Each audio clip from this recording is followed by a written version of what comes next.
فيديو واحد من حفلة قلب السوشيال ميديا كلها جدل. إيه حكاية الشاب اللي ظهر بيرقص مع هيفاء وهبي؟ وليه اسم قبيلة ويلة بحل في الموضوع؟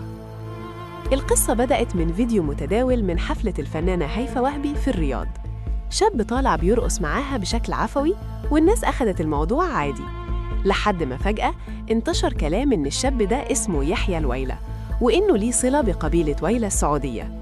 من هنا الموضوع كبر وبقى فيه كلام عن إجراءات قبلية وتأويلات ملهاش آخر على السوشيال ميديا.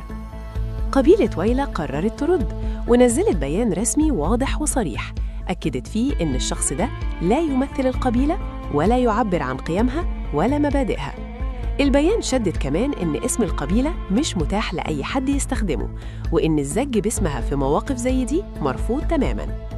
القبيلة قالت إن اسمها مسؤولية وإنها معروفة بتاريخها وقيمها ومش هتسمح إن اسمها يتاخد في سكة غير اللي تعبر عن هويتها.